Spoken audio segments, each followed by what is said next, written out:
What's up, guys? Mr. Dan here. Welcome back to the channel, and welcome back to another film noir review, or I guess I could also categorize this as a Eurocrime review. I believe that's what I referred to the first film in this set as when I reviewed it, Speaking of Murder. As you can see, this is from the French noir collection from Kino Lorber, and the film that I'll be reviewing today is Back to the Wall. So we'll have to rely on this slipcover here. As far as the cover art goes, this film stars Jeanne Moreau as an adulterous wife, and I guess she was the big draw of the time. And co-starring as her husband is Gerard Horry, and this is directed by Edouard Molinaro. And yeah, this one is really an excellent film. It had me guessing all the way up till the very end. It really did, and it really I found it to be pretty gripping, very intense. So essentially it starts out with this gentleman dressed like this, sneaking into an apartment, and when he's done, I want to be careful the way I phrase this, takes out a dead body. And the way that he's dressed with a fedora, trench coat and everything, you know, I'm thinking this is going to be like a film along the same lines as probably one of my favorite films of all time, Les Samurai, with Alain Delon. It kind of starts out the same way, in a similar way that film starts out.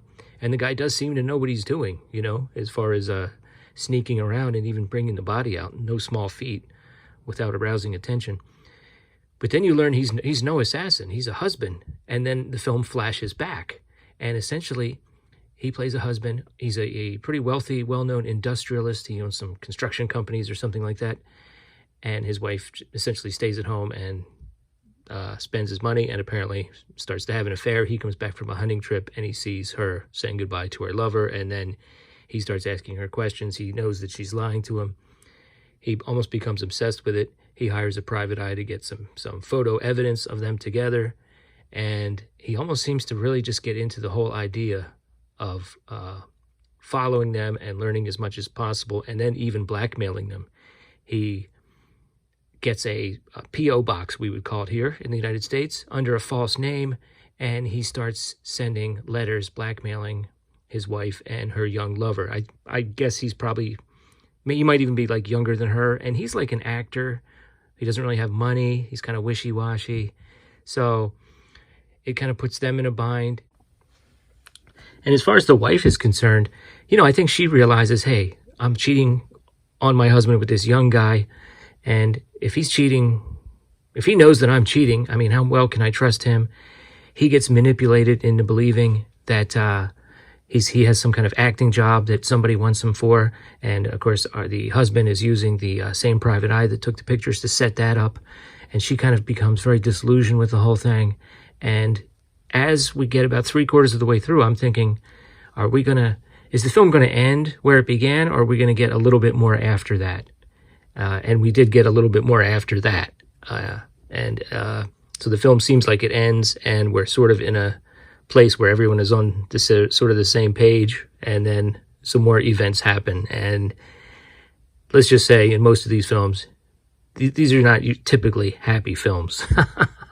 If you've ever seen any film noir, you know that. So it's about all I want to say. I mean, the performances were fantastic. I mean, this guy, Gerard Horry, he was great. I would say he was like sort of the main star. Of course, Jeanne Moreau as his wife was great. And, you know, she had a very large part as well. The two of them together were great. The dialogue between him and the private eye is really good. At one point, a couple goons show up to sort of tell him to stop, but he turns the tables on them in a very clever way.